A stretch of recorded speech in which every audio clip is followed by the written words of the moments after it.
نحمده ونستعينه ونستغفره ونعوذ بالله من شرور أنفسنا ومن سيئات أعمالنا من يهده الله فلا مضل له ومن يضلل فلا هادي له أشهد أن لا إله إلا الله وحده لا شريك له وأشهد أن محمدا عبده ورسوله سبحانك لا علم لنا إلا ما علمتنا إنك أنت العليم الحكيم اللهم افتح علينا حكمتك وانشر علينا من خزائن رحمتك يا أرحم الراحمين.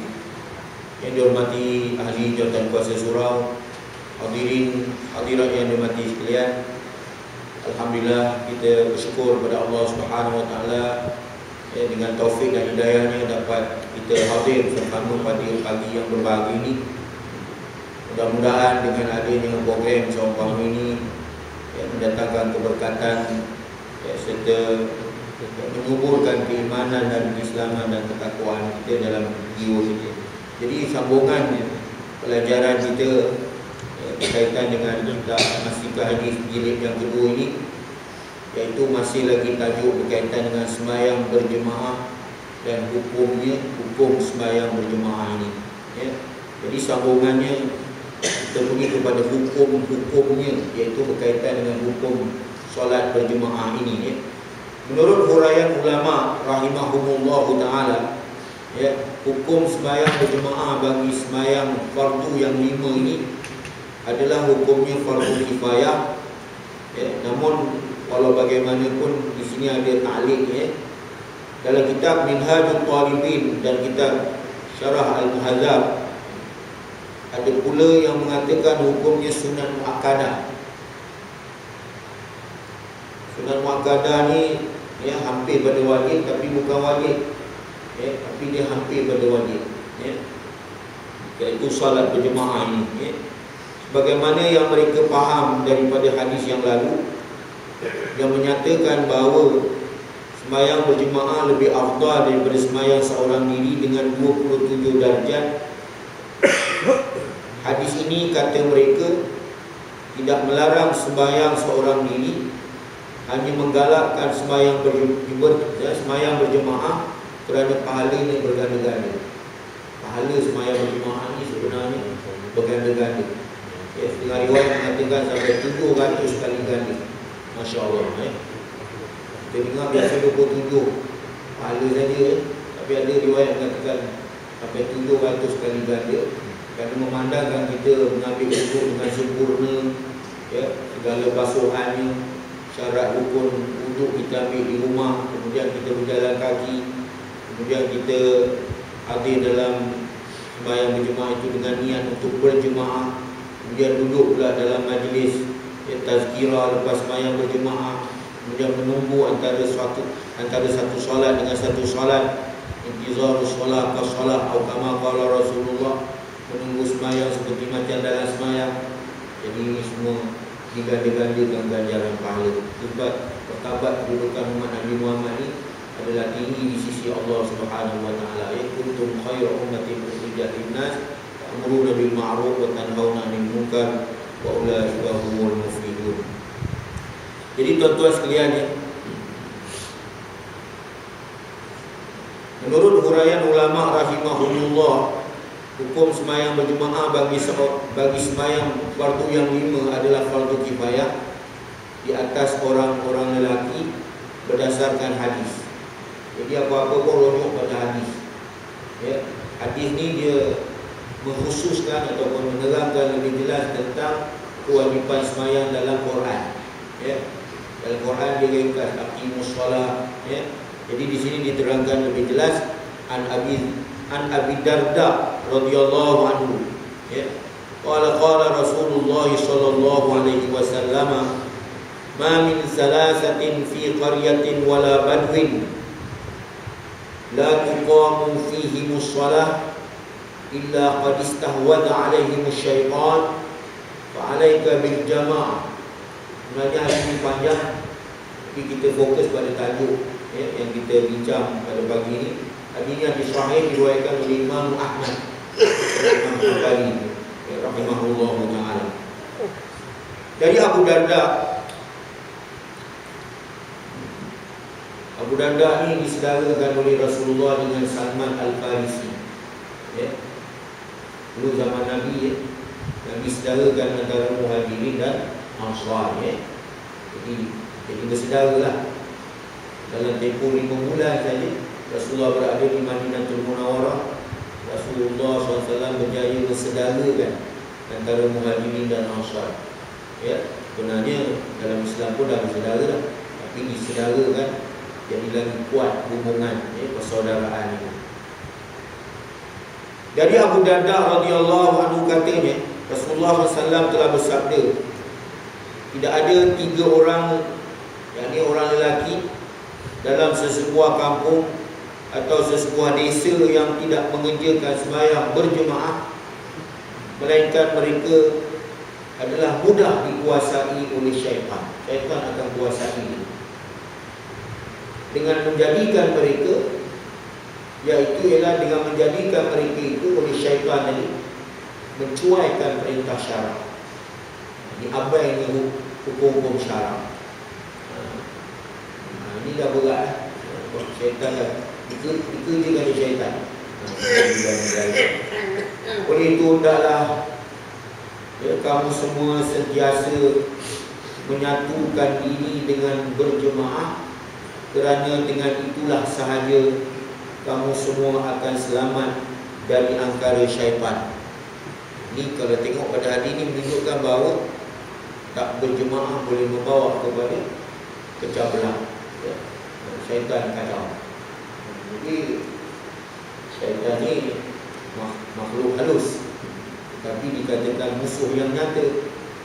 Alam a'ad ilaikum ya bani Adam alla ta'budu syaitan innahu lakum aduwwun mubin wa ni'buduni hadza siratun mustaqim. Baca terus. Walaqad adalla minkum jibillan katsiran afalam takunu ta'qilun. Banyak. Ini hadis, apa ni, ayat Quran dalam surah Yasin, ya. Sunat kita baca Yasin. Alamnya padat, ya, perkara yang berkaitan dengan kehidupan bermasyarakat dan sebagainya, ya.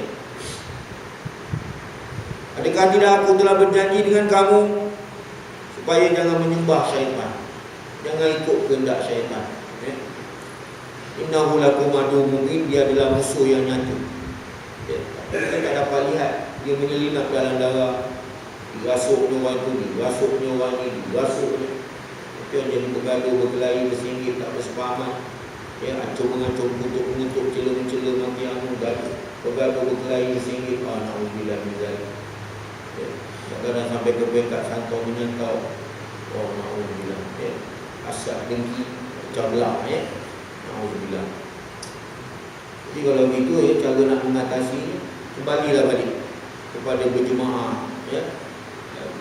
Rapatkan saf, ya, penuhkan saf, ya, bertemu bahu antara satu sama lain, timbul kasih sayang, ya, itu yang menyatu padakan. Itu dalam satu hadis bagaimana sabda Nabi, hendaklah kamu menyamakan saf sembahyang kamu, ataupun Allah jadikan kamu berpecah belah, bergaduh, berkelahi, bersinggit, tak bersepahaman. Ini boleh menjatuhkan maruah bangsa dan sebagainya. Alhamdulillah. Pecah belah boleh bawa pada apa? Haram, ya. Hukum pecah belah dalam masyarakat, hukumnya adalah haram dalam syarak. Tapi kalau takat berdebat, berbincang, berinteraksi, ya, kita kata nasihat ini memang dituntut oleh syarak, ya.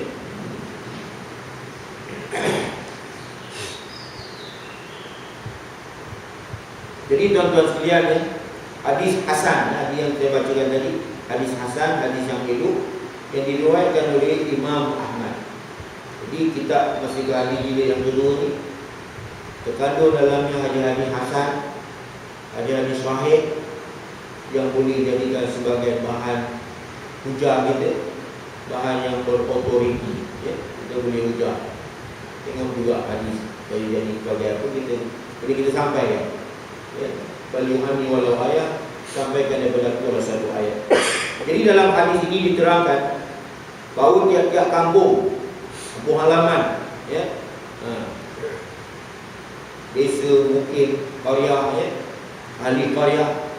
Sama ada yang terletak dalam bandar ataupun di luar bandar, ataupun kampung yang terpencil jauh daripada bandar, hendaklah penduduknya mengerjakan sembahyang berjemaah. Sama ada di masjid atau di surau, sekalipun mereka hanya seramai 3 orang sahaja dari kaum lelaki. Kerana amalan berjemaah ini, sama ada dalam bidang mengerjakan amal ibadat, atau dalam bidang ataupun dalam bidang hidup yang lain, gotong royong, macam gotong royong, membersihkan kubur, lebih baik kita berjemaah bersama-sama daripada kita bersikap memencilkan diri seperti kera sumbang. Kera sumbang duduk seorang, hidup di angin bertemu dah.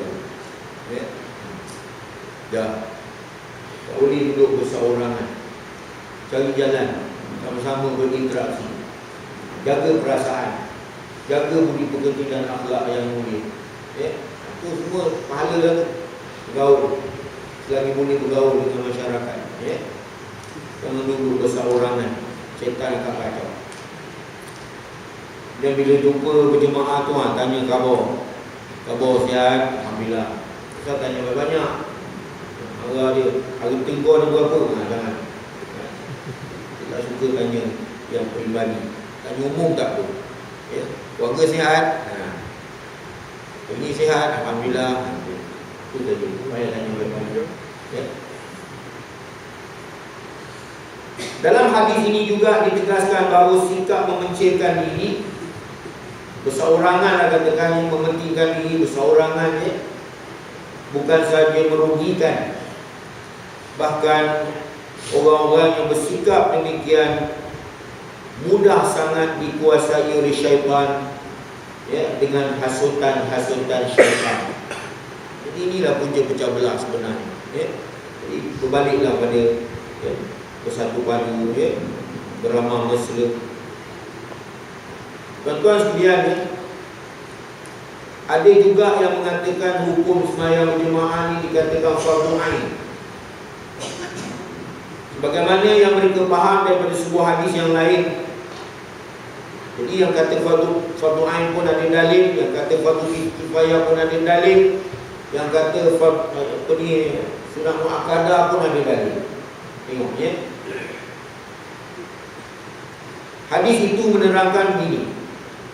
Pada suatu hari, semasa hendak mengerjakan sembahyang berjemaah, maka Rasulullah SAW menyatakan murkanya, marahnya ataupun murkanya terhadap sesuatu kaum yang tertentu yang tidak datang sembahyang bersama-sama. Lalu baginda menyatakan cadangannya, hendak menyuruh salah seorang menggantikannya supaya menjadi imam. Kalau Allah Rasulullah kata, kau naik jadi imam, dan baginda sendiri bersama-sama beberapa orang yang lain hendak pergi ke kampung golongan yang tertentu tadi yang tidak datang berjemaah itu, untuk menjatuhkan hukuman yang berat ke atas mereka. Demikianlah maksud hadis yang dijadikan alasan oleh pihak yang mengatakan bahawa hukum sembahyang berjemaah itu ialah fardu ain. Jadi dia pasal ada macam gertak supaya menakutkan. Ini ada hadis terang ini. Tetapi ini saja kita baca dialog para ulama di kalangan para ulama. Jadi kalau kita tengok dialog para ulama tu, kita dapati apa pengajarannya. Mereka ni berdialog, discuss, membincang, tapi nak cari satu dalil yang mendekatkan diri pada Allah Ta'ala. Bukan bergaduh, berkelahi, bersengit, tak bersepahaman. Dia nak cari satu dalil yang mana satu dalil yang betul mendekatkan umat kepada Allah Subhanahu Wa Ta'ala. Ini ikhlas. Itu sebab kita dapat manfaat bersama. Sebab itu Nabi dah bagi information. Nabi kata apa? La tajtami'u ummati ala batil, tidak berhimpun umat aku dalam kebatilan. Contohnya macam kuliah subuh pagi, ada kita kumpul nak mengasuh ke apa ke, tak ada kan.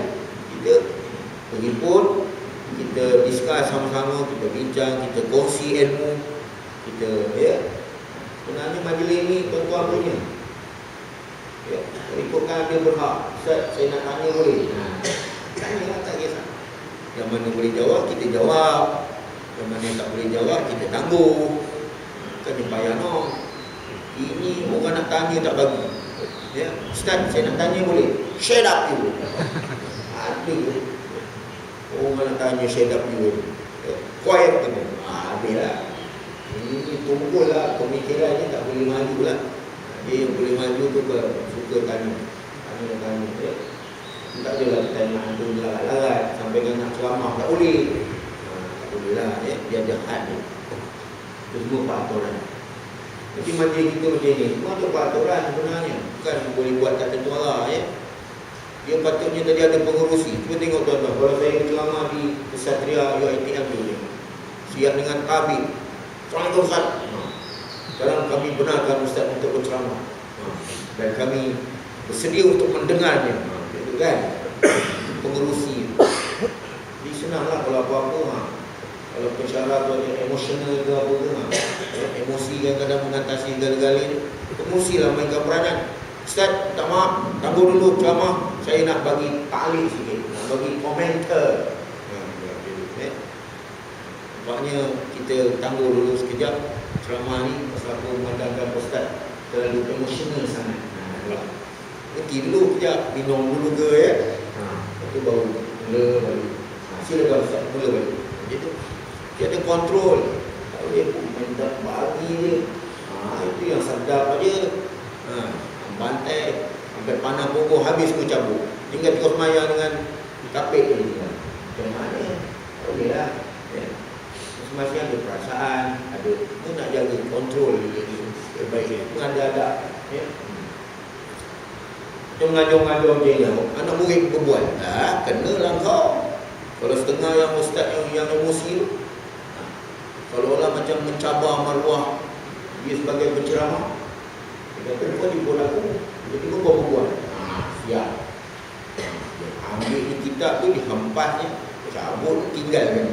Tak pandang sebelah mata, lepas tu jemput lagi dah tak datang, nak merajuk pun. Habis. Itulah rugi. Sebab tu nak jaga adab. Tapi jagalah, kadang-kadang ustaz tu pun kalau emosional tu tak boleh juga. Kadang-kadang dia kadang-kadang macam pagi tadi, betul ustaz tu nak marah. Pagi semalam nak ustaz nak marah. Pasal apa? Kawan tu nak bagi tahu kata ada orang meninggal. Katalah di belakang dia kan ustaz tu, dia jumpa nazir yang dalam masjid tu, dia belakang kan ustaz tu. Dia duduk bergadah, dia nak bagi tahu kata ada keluarga meninggal. Itu pun satu hal juga. Dia isyarat dari jauh. Daripada luar tu panggil nazir. Nanti tengok. Nanti pun nak buka juga. Siapa orang dah bagi isyarat tak mau bangun juga. Kau ni kalah. Taklah dia datang tersepu dulu kat situ dah. Ustaz pun dah emosi. Dia tak dijaga apa ni hadap ustaz yang berceramah ni. Semua nak jaga ni. Jadi semua kena jaga. Adaban. Jadi itulah saya sentuh sikit pasal apa itu penting kadang-kadang dalam program ni kadang-kadang tak terkawal masing-masing ikut suka hati aja nak kadang-kadang bangun tengah-tengah majlis adab menuntut ilmu. Tuan-tuan sekalian, majlis ilmu ni sebenarnya malaikat datang dia hafalkan saya, dia doakan kita. Ya Allah, bila kesiankanlah hamba kau ni, ampunkanlah dosanya, terimalah taubatnya dia. Jadi yang kita pula cabut. Guru saya di Madinah dulu, Syekh Mansur, orang Syria. Bila anak murid dia bangun daripada kelas tak ada minta izin ke apa ke, tegur, beli air mata dia, sedih. Pasal Imam Malik rahimahullah ta'ala, dia baca kitab Muwatta di Madinah Al-Munawwarah sampai dimpan kala masuk dah dalam duban itu, sampai dia pengsan, sampai dia bisa tu menyelinap dalam badan dia, jatuh pengsan. Padahal dia bukan tak boleh bangun tinggalkan, tapi sampai pengsan. Tengok anak murid, tengok kala kalau dah sengat, ya, itu zaman. Tapi tak nafikan zaman masa itu, zaman di Madinah ni lipat kalau celah-celah bukit berwarna masih ada. Salah satu daripada hikmat kita datang berjemaah tu, pasal Anas bin Malik pun nak bertanya ya Rasulullah, dia kata, ya Rasul, Anas bin Malik sahabat Nabi masyhur pada Rasulullah, dia kata pada Rasulullah, ya Rasulullah, di Madinah ni banyak binatang-binatang buas. Pada masa itu lah binatang buas, kadang-kadang lipan kala apa semua. Macam mana nak mengatasi ni? Maka Rasulullah bagi tahu pada Anas bin Malik, Anas bin Malik, datanglah pulang balik rumah ke masjid, rumah masjid, insya-Allah benda-benda ni akan hilang begitu saja, dengan izin Allah Subhanahu Wa Taala, akan hilang. Itu dalam satu riwayat hadis yang diriwayatkan oleh Imam Nawawi dalam hadis Riyadhus Shalihin. Punya Riyadhus Shalihin pun bagus, kita patut hadis Riyadhus Shalihin Imam Nawawi. Selepas daripada hadis 40, hadis Riyadhus Shalihin Imam Nawawi. Tapi yang tinggi lagi Bukhari, Muslim, Nasa'i, Tirmizi, Abi Dawud, Ibnu Majah. Kena baca, kalau tidak habislah, rugilah kita,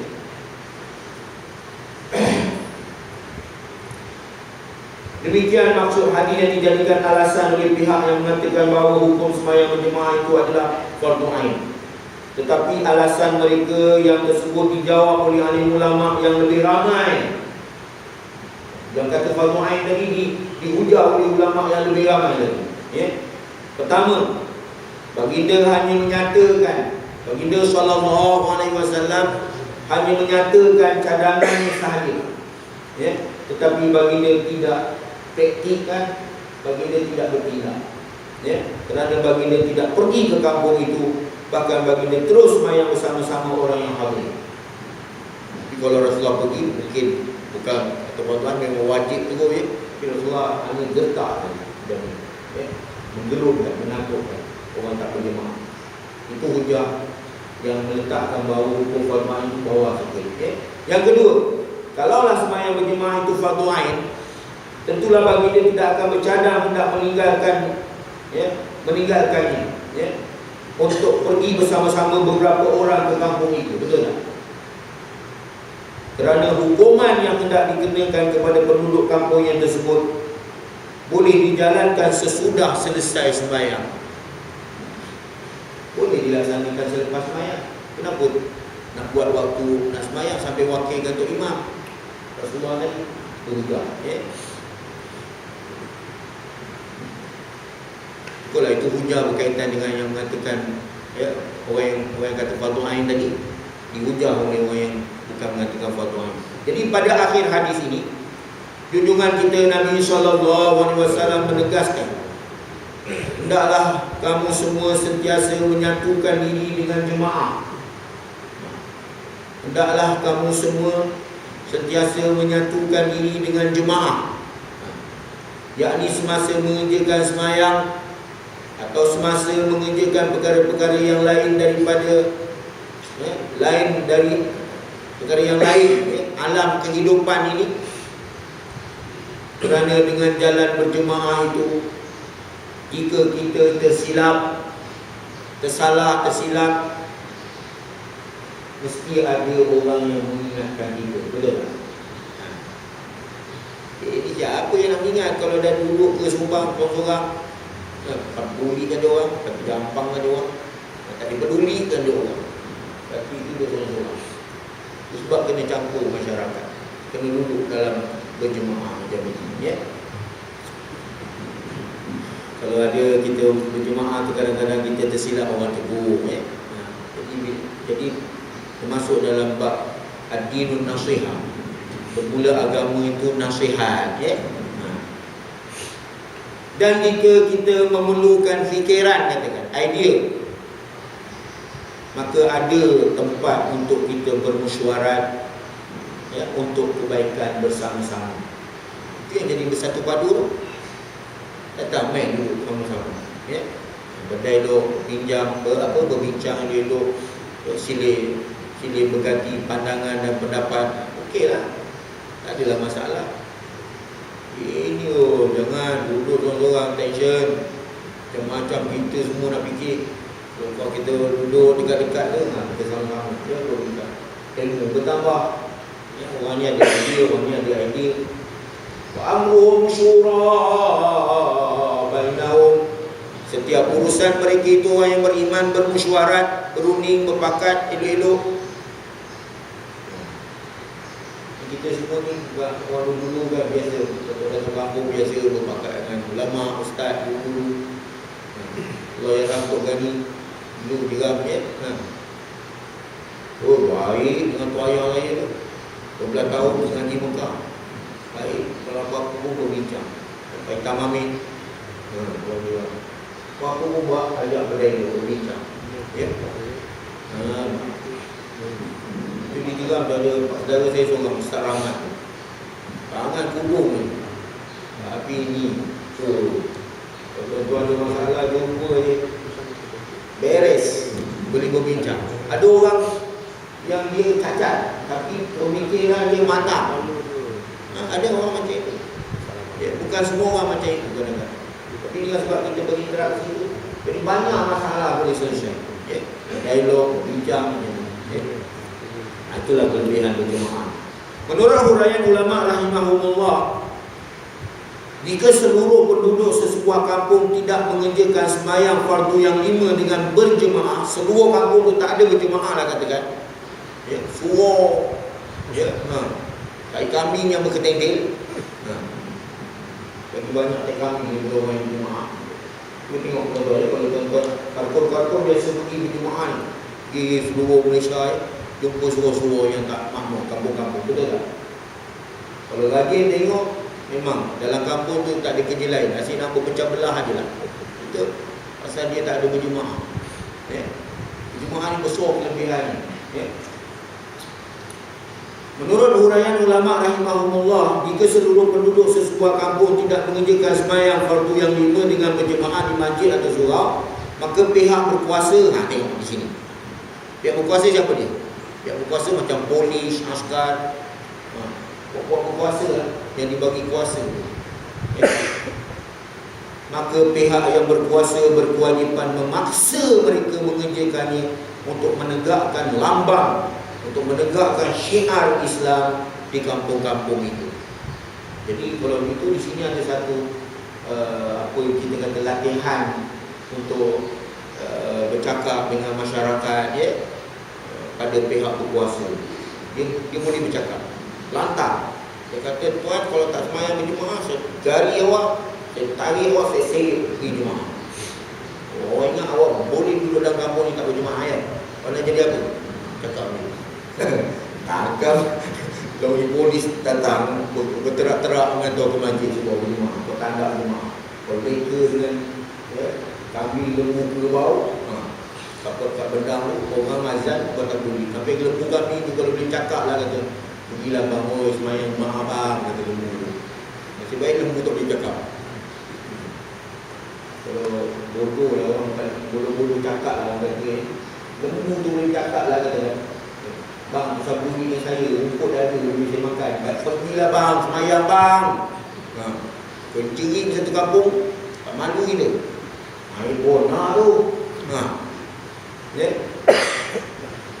Nasib baik dia tak boleh cakap. Terus sajalah bodoh Memang ada orang ajuk yang cakap lembu. Lembu kami ke bawah. Cakap dia. Azan bunyi. Ayalah salam.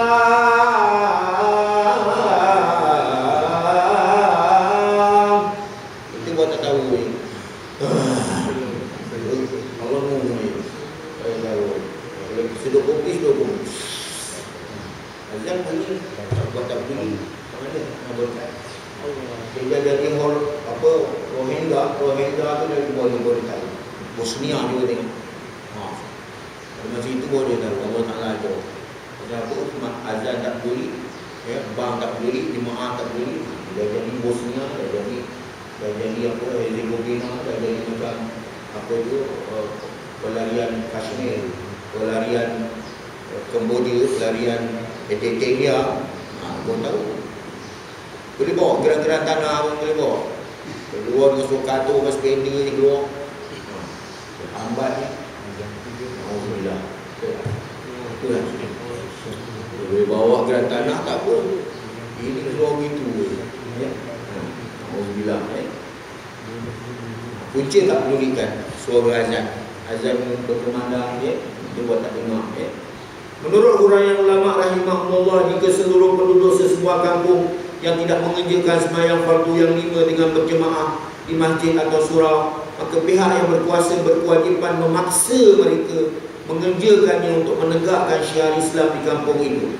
Ini merujuk kepada kitab Syarah Al-Muhadzab. Jadi ada ulama dah tulis dalam kitab Syarah Al-Muhadzab macam ni. Pihak berkuasa tu diberi mandat boleh. Tu yang kadang-kadang kita pergi Mekah tu kan, dia ada Hay'ah Al-Amru Bil Ma'ruf wa Nahy 'anil Munkar tu. Diketuk lagi pintu macam nak pecah, tapi tak adalah pecah. Ismayam, salah. Sallu, salah. Tu jemaah. Kita mana ada. Kalau ketuk dia tu jiwanya panas tu. Kalau orang semua dah faham, tak ada masalah. Semua orang tak faham. Tanggungjawab pihak berkuasa. Lalu poli ke tepi-tepi rumah kerja Allah berkat. Tak tengok nanti dia punya rezeki dari bawah, barang-barang semua turun aku. Tengok nanti hidup dalam keadaan aman damai, memang berkat. Turun pada langit keberkatan. Jadi itulah, kalau kita ada basic agama Islam yang mudah sangat, cuma kita ni lah bila tak faham dia jadi masalah. Kononnya mengganggu ketenteraman lah, kononnya menekan keaman, orang nak tidur, orang nak bebas nak tidur. Kata waktu tu bukan tidur, nak tidur kau tidur lah. Tadi dia berdawat pukul 12, pukul 1, pukul 2, pukul 3, ini pukul 5 pun dah tidur. Orang nak kerja sampai subuh ni macam tahun lontong. Tadi tak tidur malam. Allah Ta'ala jadikan malam tu tidur. Waja'alna al-laila libasan waja'alna an-nahara ma'asha. Aku jadikan malam untuk tidur, aku jadikan siang untuk kehidupan, bekerja, bertemu rumus. Ini dah terbalik lah. Pasal apa? Pentium laju malam. Zuk. Main ni mana tidur? Boleh join antara bangsa ni. Ini yang jadi hari ni. Siang jadi bau jambu, terkelip, terkebil. Orang cakap begini, awak cakap begini. Orang cakap betul, awak cakap kepala ke bawah, kaki ke atas. Ada terbalik habis ni. Nak ajak pakat tak boleh, nak ajak bumi tak boleh. Dah jadi bau jambu, malam tak tidur. Macam mana bayang? Kalau dah semua macam itu, tak ke orang dia jadi. Kau tu kena kembali balik. Tuan-tuan saya rasa tuan-tuan berada di negara barat, setengah negara barat, dia letak undang-undang. Pukul 9 malam, supermarket semua tutup, betul tak? Cuba tengok negara maju Kita yang kadang-kadang salah gunakan kemajuan yang maju diberi oleh Allah Subhanahu Wa Taala. Sebenarnya ini kita tak tidur dengan amanah yang diberikan. Atau kena fikir balik. Kita letakkan aturan undang-undang. Jika sebahagian daripada mereka mengerjakannya, maka sebahagian yang lain di sini diterangkan juga jika sebahagian dari mereka mengerjakannya, maka bahagian yang lain terlepas dari kewajipan itu, kewajipan fardu kifayah. Ini dalam kitab Nihayatul Muhtaj. Dalam pada itu tuan-tuan, ada beberapa hadis yang memberikan perhatian berat supaya orang-orang lelaki mengerjakan sembahyang fardu yang 5 dengan berjemaah di masjid dan surau, kecuali ada uzur yang dibenarkan oleh syarak. Di antara perkara yang jadi uzur itu ialah, pertama, disebabkan seseorang itu sakit, katakan, ataupun kerana ia menjaga orang sakit. Ada diberi keuzuran pasal dia jaga orang sakit. Orang sakit ni tak boleh nak ditinggalkan, jadi ditangguhkanlah jemaah. Jadi dia menjaga orang sakit. Yang kedua disebabkan hujan ataupun disebabkan ribut dan sebagainya, itu boleh diberi tangguh. Tapi bukan dibatalkan berjemaah langsung, tak ada, tapi cuma ditangguhkan. Yang ketiga kerana takutkan sesuatu bahaya dalam perjalanan ke masjid atau surau, atau yang akan menimpa ahli rumah tangganya dengan harta bendanya peninggalan berjemaah. Kalau dia rasa bahaya, kalau dia tinggalkan, katalah kita datang berjemaah pagi ni, tiba-tiba habis semua satu lori yang kat dalam tempoh berapa minit tu. Itu nak kena peka lah. Kalau Kalau rasa bahaya, angkatnya habis. Anak bini angkatnya habis. Tak tahu minggu, balik tegang balik. Siap pegang bawah satu dulu. Itu apalah, dia diberi kemujuran. Dalam pada itu, jika seseorang sembahyang berjemaah bagi sembahyang fardu yang 5 bersama-sama dengan anak, isteri dan keluarganya di rumah, katakan, maka dia dan mereka mendapat fadilat sembahyang berjemaah itu. Kala-kala ya, kala tertentu, kadang-kadang perlu ya, ajak anak, isteri berjemaah dekat rumah. Jadi tak adalah orang kata semua, kalau bawa semua berjemaah ke sebuah masjid lagi dah bagus. Tapi kadang-kadang ada kala-kalanya tertentu kita berjemaah di rumah. Kadang-kadang untuk bawa anak isteri kita, untuk apa ni, untuk mendekatkan persaudaraan ataupun hubungan kasih sayang, ya, tegur-menegur, ya, ataupun ada kebaikannya juga. Ya. Ini dalam kitab Mughni Al-Muhtaj diterangkan begitu. Ya. Kemudian bilangan sidang berjemaah. Ya. Bilangan sidang jemaah, sembahyang berjemaah bagi sembahyang fardu yang 5 dan sembahyang sunat boleh dikerjakan berhasil fadilatnya dengan 2 orang imam dan makmum, ya, boleh, ya. Sebagaimana yang dapat dipaham dari sebuah hadis Bukhari, hadis yang diriwayatkan oleh Imam Bukhari, hadis sahih ni, ya, bahawa Rasulullah SAW berpesan kepada 2 orang sahabatnya yang hendak keluar berlayar musafir, ya, supaya mereka berdua mengerjakan sembahyang berjemaah dalam musafir, dalam perjalanan itu. Apabila masuk waktu sembahyang, Nabi pernah wasiat ataupun tinggalkan pesan pada sahabat yang nak pergi musafir 2 orang ni, jadilah salah seorang daripada kamu jadi imam, iaitu seorang melakukan azan dan yang seorang lagi qamat. Ini nak jaga juga azan qamat ni. Kadang-kadang membuka puasa azan pun tidak. Dengan tempat tu kita pergi azan, tak ada azan. Ada azan tu walaupun sunat, tapi biarlah azan dulu. Azan pula tengok dulu orang yang azan tu, dialah makan dulu. Ya kan? Pasal dia nak azan kan. Ini azan terus. Dahlah kebelai dengan azan. Tak boleh lah, dia kena makan dulu. Dah masuk ada waktu dia makan tu azan. Dia memang diistimewa dia mesti. Ya. Ini tak ada azan, makan, dah tak ada azan. Satu kampung dia buat. Ya. Kalau makan kenyang-kenyang, baru nak azan. Pukul 8 azan. Pukul 8 maghrib. Mana?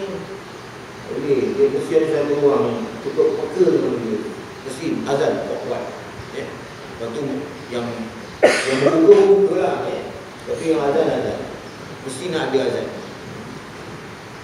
Tapi janganlah pula orang lepas azan tu awak terus.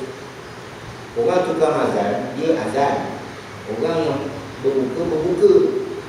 Elok ada orang tu berbuka, habis orang tu azan tu nak kamat. Orang tu azan nak makan juga. Ini satu kadang-kadang pelik saya ni. Itu pun tak tahu. Bagilah peluang kawan tu baru lepas azan nak makan juga. Ini dia dah standby dah tadi kau sembahyang. Makanan tinggal kat belakang dah beratur dah. Orang yang lepas azan tu tengok orang dah ramai je. Aku belum makan lagi. Lagilah peluang dia makan dulu kan. Ini tu orang kamat ni. Itu kadang-kadang berlaku. Buku kadang-kadang. Buku. Dia kata buku boleh kal insan manfula, dijadikan manusia itu buku. Lagi tak dulu.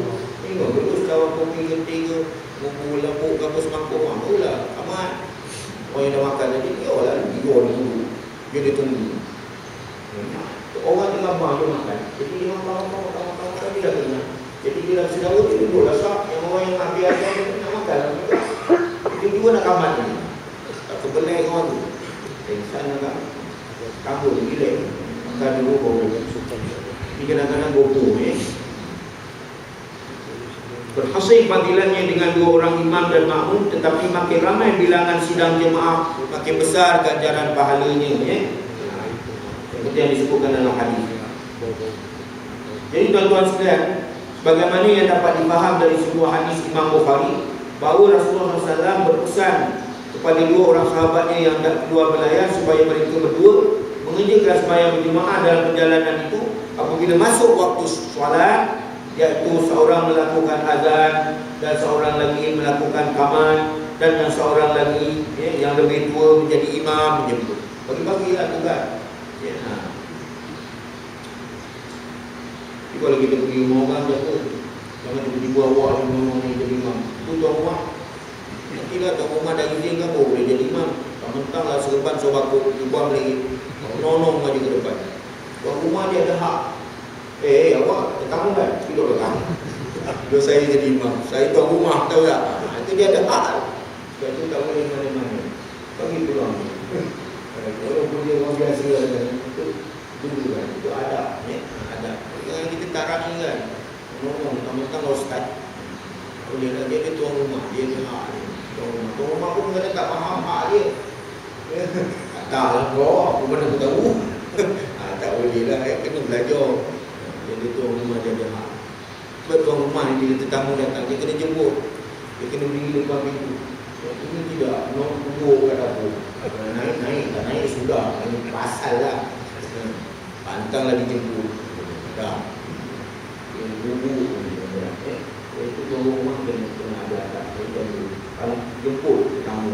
Silakan tuan-tuan, masuk. Sila, main duduk kat sini. Apabila ustaz-ustaz datang ke rumah, ajak. Pimpin dan ustaz tu. Sama ni yang didudukkan. Ini dia orang yang ustaz duduk kat mana. Kan dah sibuk. Sibuk berani pula. Ustaz ni tak boleh duduk kat sini. Ustaz kena duduk kat sini. Dah. Ustaz tu kata, kalau sini orang, tak juga tak ada suruh aku duduk. Dah. Semua nak jaga. Semua nak peka lah orang kata. Kadang orang tak ambil hero. Masalah tetamu datang rumah dia. Dia tak ada jemput. Naik. Sudah lah buat dua kat mana-mana. Boleh. Dia ada.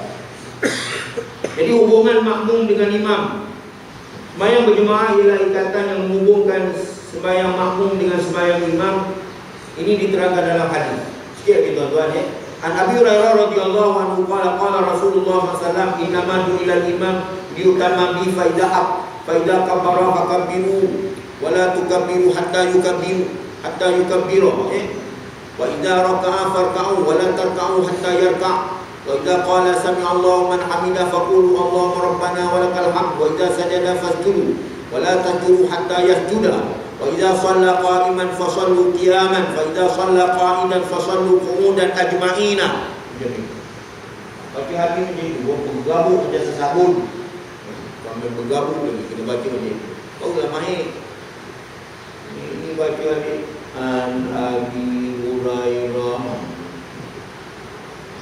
Boleh tak semangat, dia kena baca lagi-lagi. Baca hadis ni dia ada cara dia. Dia ada talaki. Guru-guru lama semak bacaan ni.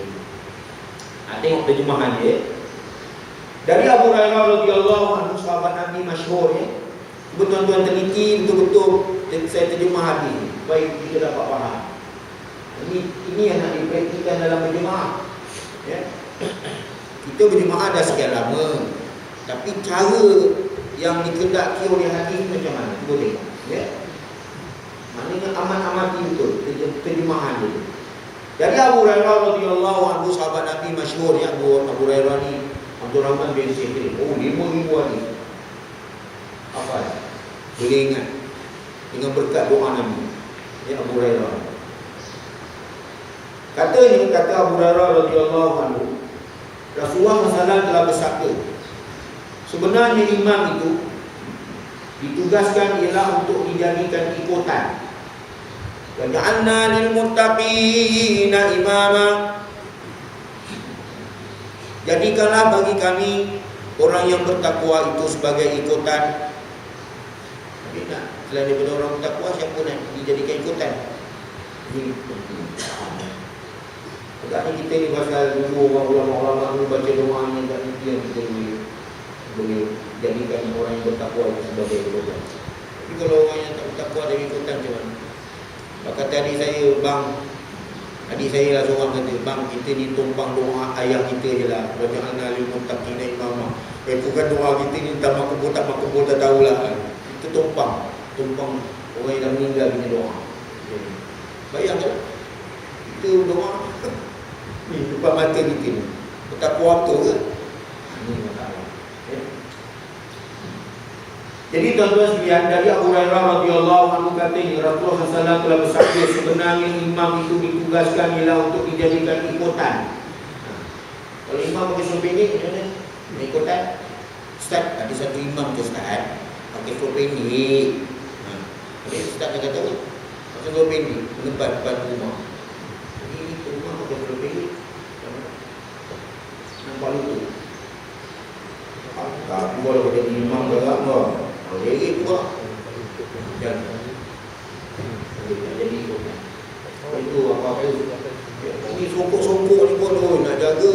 Kalau kita jadi imam, kalau dah berkerul je orang masyarakat ni jadi contoh nak dia ya, pakaian gaun interaksi tu macam tu bagi kursus imam tu, bagi kursus betul supaya dapat tampil dalam masyarakat ya. Sebenarnya imam itu ditugaskan ialah untuk dijadikan ikutan. Oleh itu apabila ia bertakbir, katakan, hendaklah kamu bertakbir. Allahu Akbar. Jangan takbir dulu. Jangan kita takbir dulu, nanti dulu. Belum takbir lagi. Pasal apa dia baru imam takbir? Allahu Akbar gitu. Pasal apa di sini dia kata, dan janganlah kamu bertakbir sehingga imam bertakbir lebih dahulu. Tengok susunan ayat ini. Janganlah kamu bertakbir ya, sehingga imam bertakbir lebih dahulu. Jadi kita tidak kadang-kadang Allahu Akbar, kita pun sama Allahu Akbar. Okey. Dia Allahu Akbar tu, baru Allah. Sama-sama. Makmum. Oh, benar. Ya, memang kita berjemaah, memang kita ikut imam. Tapi macam mana yang dikatakan ikut imam itu kalau kita tak rujuk pada hadis? Demikian juga imam rukuk, hendaklah kamu rukuk. Imam rukuk, hendaklah kamu rukuk. Sebab imam rukuk, hendaklah kamu rukuk. Bila kita dapat berserta imam rukuk, dikira satu rakaat. Betul tak? Tapi kalau kita tak ada, imam dah rokok, kemudian imam iktidah, kita masih baca Fatihah lagi, kita tak dapat rakaat. Itu sebab pentingnya rokok tadi. Itu dua Dan janganlah kamu rokok sehingga ia rokok lebih dahulu. Dan apabila ia mengangkat kepala sambil membaca Sami Allahu liman hamidah, hendaklah kamu membaca Allahumma rabbana walakal hamd. Ini ada masalah di sini. Menurut pahaman dari hadis yang lain daripada hadis yang kita baca ni, hadis Muslim lah katakan di sana. Dia kata begini, bahawa orang yang semayang, sama ada semayang seorang diri atau berjemaah, disunatkan membaca kedua-dua lafaz itu, iaitu semasa mengangkat kepala dari rukuk, hendaklah menyebut Sami Allahu liman hamidah. Dan setelah berdiri tegak adalah menyebut Rabbana lakal hamdu. Inilah yang dipilih oleh Imam Syafi'i. Kita semua mazhab Syafi'i kan? Sultan mazhab Syafi'i, Jabatan Agama mazhab Syafi'i, kita semua mazhab Syafi'i. Subuh pun subuh Syafi'i. Subuh Syafi'i. Okay? Jadi kita di mazhab Syafi'i. Jadi peraturannya itulah dia. Okay?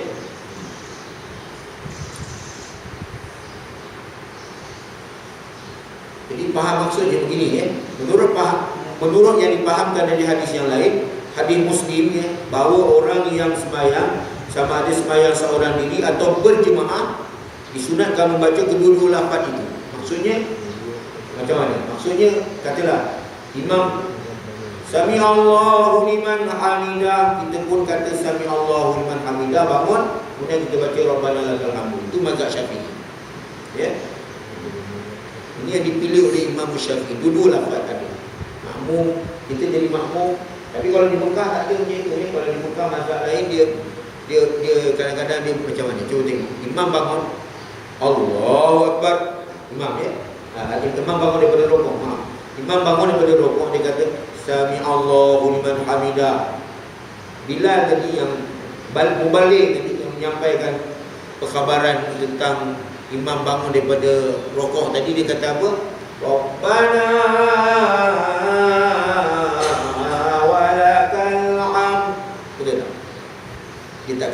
Allahu liman hamidah, Rabbana walakal hamd. Pasal imam dah kata sami Allahu liman hamidah. Jadi ada dua riwayat. Kita mazhab Syafi'i kita baca dulu sekali. Sami Allahu liman hamidah, Rabbana walakal hamd. Ini Mekah dia bunyi lain, ya. Tak apalah itu dari segi dari segi mazhabnya dia, tak ada timbul masalah. Dua boleh. Tapi kalau kita mazhab Syafi'i, kita pilih mazhab Syafi'i lah, ya. Demikian juga apabila ia sujud, hendaklah kamu sujud dan janganlah kamu sujud sehingga ia sujud lebih dahulu. Nampak tak? Jelas ya? Kadang-kadang kita daripada iktidal, kita nak sujud, kita sama-sama tu imam sujud, sama-sama. Siapa dalam hadis dia tak kata sama-sama. Ini satu-satunya hadis tuan-tuan jangan dengar. Apa-apa hadis biasa yu'ilal imam yu'tama bi idza raka'a farka'u wa idza sajada fasjudu. Tapi ingat ifa yang ada pada hadis yang lain tu, ifa tu litartib wa tarafi. Sebut macam hadis ini juga. Walaupun dia tak sebut janganlah kamu sujud melainkan imam telah sujud. Ini hadis dia sebut begitu. Tapi ada satu lagi hadis dia tak kata begitu. Apabila telah sujud imam, maka sujudlah kamu. Terjemah dia begitu. Tapi fa yang ada pada situ dia tak kata waw. Kalau waw kita boleh serta dengan imam. Dia tak kata waw, dia kata idza raka'al imam farka'u. Dia tak kata idza raka'al imam warka'u. Kalau waw boleh serta. Tapi kalau fa dia kena lewat sikit. Lewat sikit, bukanlah lewat sangat, ya. Pas selesai imam rukuk, barulah kita rukuk. Ini dah selesai, ya. Dan apabila ia semayang dengan berdiri, hendaklah kamu semayang dengan berdiri. Dan apabila ia semayang dengan duduk, hendaklah kamu semua semayang dengan duduk. Pelik juga, pakat-pakat duduk tak ada uzur apa semua. Pelik juga ni, ya. Dalam kitab Ibanatul Ahkam, dalam kitab Subulus Salam, ada lagi hadis yang sama tetapi berlainan sedikit lafaznya, disebutkan dalam hadis Bukhari, ya. Menurut Imam Syafi'i rahimahullahu ta'ala, sah sembahyang orang yang berdiri di belakang orang yang sembahyang duduk. Ini mazhab Syafi'i, ya. Kita terangkan mazhab Syafi'i, kita kata begini. Menurut Imam Syafi'i, sah sembahyang orang yang berdiri di belakang orang yang sembahyang duduk. Dan janganlah ia menurut duduk juga dengan sembahyang duduk, jangan turut, ya. Pasal dia boleh berdiri, makmum dia tadi, ya. Ini berpandu amalan Nabi SAW semasa akhir hayat Nabi, yang pernah sembahyang duduk kerana sakit, ya. Nabi SAW pada masa itu dia sakit, ya.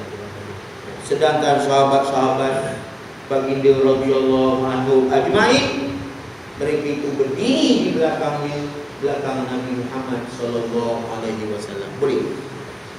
Ya. Itu sampai situ. Hadis yang kita baca tadi, hadis ini diriwayatkan oleh Imam Abu Daud. Hadis ini menerangkan kewajipan makmum menurut amalan sembahyang yang dilakukan oleh imam. Jangan makmum mendahului imam atau bertelingkah dengan imam. Alhamdulillah, ya. Jangan bertelingkah dengan imam, ya. Itu dalam pagi-pagi Jumaat, kalau di Masjidil Haram, kadang-kadang sampai dia tak jaga nak buat sembahyang sujud sejadah. Pasal apa? Sujud sejadah tu kan mengeliru, kan. Kalau orang yang tak biasa sembahyang sujud sejadah pagi Jumaat tu, iaitu di Masjidil Haram kadang-kadang kalau hari Jumaat lah katakan dia tak buat sembahyang sujud sejadah. Pasal apa? Nak takut mengeliru, kan. Tak tengok satu kekeliruan berlaku. Imam sujud terus, yang makmum belakang tengah sembahyang cakap, imam kan ada karuan tengah sembahyang. Tak tu batal sembahyang. Ini imam tidak ketahuan, tak betul. Imam kan ada karuan. Apa bahasa bahasa Bandung. Imam kan ada karuan. Kan ada karuan juga. Pasal dia tak pernah buat sembahyang sunat hajat, ya. Jadi kadang-kadang ada berubah, ya. Jika makmum bertakbir dengan takbiratul ihram sebelum imam melakukannya, tengok kadang-kadang berlaku tak? Imam takbir, Allahu Akbar, tiba-tiba imam tu dia dia teringat yang dia tu tak berniat ke apa ke, dia nak betulkan balik takbir ihram tu, dia betulkan je balik. Sekelip mata lepas tu dia tu Allahu Akbar. Kita tadi yang takbir pertama tu tak rapu batal tu. Dia kena jatuhkan balik, ikut imam balik semula. Takbir kedua, pasal imam confirm takbir kedua, imam tak confirm takbir yang pertama tu. Jadi kita jatuhkan balik tangan, ikutlah imam balik. Sebab imam ni nak jaga, kadang-kadang usolli fardal isya, pada sembahyang maghrib. Faham? Dia baca kami kuat dah tu. Usolli fardal isya 4 rakaatin adaan imaman lillahi ta'ala, pada sembahyang maghrib. Lepas tu dia takbir tu Allahu Akbar, yang makmum belakang gelabah habis. Dalam hati tu, imam ni sembahyang isya ke maghrib ke? Tapi masa dia lafaz tu, dia niat dalam hati dia sembahyang maghrib. Kan kekeliruan. Patut dia kena betul itu sebab kalau tidak baik tak payah cakap apa kuat. Dia diam aja. Allahu Akbar. Lagi selamat. Pasal aku bila dia baca dia kuat tu. Ini kadang-kadang boleh baca perlahan sikit lah, jangan bagi. Ya. Semua nak jaga tu semua. Sensitivity, ya. Sensitif lah orang belakang apa ni. Imam baca usolli fardal isya Allah insya Allah kan maghrib ni. Ada. Yang silap itu pasal lafaz. Jadi dia baca kuat, kalau dia baca perlahan, orang tak dengar tak apa. Kalau tersilap pun dia dalam hati betul. Pasal kembali pada niat, nama amal niat. Dia lafaz dia salah. Tadi aku sembahyang fardhu isya 4 rakaat. Ya, ikut imam apa? Jadi imam kan Allah Taala. Dalam hati dia kata saja aku sembahyang maghrib 3 rakaat. Jadi imam dan Allah Ta'ala. Dalam hati tak bunyi yang lafaz tadi bunyi. Orang makmum belakang dah terkeliru. Dah satu kampung semua ribut. Imam sembahyang maghrib tapi niat lafaz isya. Dah keliru. Jadi tengok sikit lagi ya. Haram pula hukumnya perbuatan makmum mengangkat kepala dari rukuk atau dari sujud sebelum imam mengangkat kepalanya. Ini bagaimana dipaham daripada amalan yang terkandung dalam sebuah hadis yang diriwayatkan oleh Imam Bukhari. Jadi jelasnya begini, semasa sembahyang berjemaah, biarlah imam melakukan dahulu sesuatu amalan sembahyang, kemudian barulah diturut oleh makmum. Oh, betul kan? Ini apa yang bila si macam itu dia, ya? Betul kan balik, ya? Cakap boleh lah, cuma praktikal kan. Cakap sebunyi boleh, tapi cuma praktikal kan. Lain yang dicakap, lain yang diamalkan. Cakap tak serupa bikin ya. Ngomong kosong lah, cakap kosong lah. Jadi biarlah kita ubah, ya? Sabarlah, jemaah ni sembahyang ni nak berjemaah semua nak sabar, ya? Mengajar-mengajar pun nak sabar dia, orang mengajar pun nak sabar, orang dengar pun nak sabar. Tapi dah masih tak menginginkan, kita berhenti je lah. Wallahu a'lam. Bismillahirrahmanirrahim. Alhamdulillahirabbil alamin wassalatu wassalamu ala asyrafil anbiya'i wal mursalin wa ala alihi washabihi ajma'in. Allahumma anfa'na bima 'allamtana. Allahumma waffiqna lima tuhibbu wa tarda waj'alna min ibadika shalihin. Allahumma ghani hamid ya mughni ya mu'in ya rahim ya wadud ya fa'alun liman yurid. Aghnina bihalalika an haramik wa bi ta'atika an ma'siyatika wa bi man siwak. Allahumma afina min kulli bala'i dunya wa 'adzabil akhirah. Warfa'na al-bala' wal waba' wal bala' wal riya' wal zina wal awa wal fahsya ma dhahara minna ma batana min baladina khassa am biladil muslimin amma bi rahmatika ya arhamar rahimin. Allahumma warzuqna bi tilawatil Quran warzuqna tilawatahu ana al-layli wa atrafan nahar. Subhanallah bihamdihi subhanaka Allahumma bihamdika asyhadu an la ilaha illa anta nastaghfiruka wa natubu ilaik. Wa sallallahu ala sayyidina Muhammad wa ala alihi wasallam. Alhamdulillahirabbil alamin. Taqabbalallahu minna.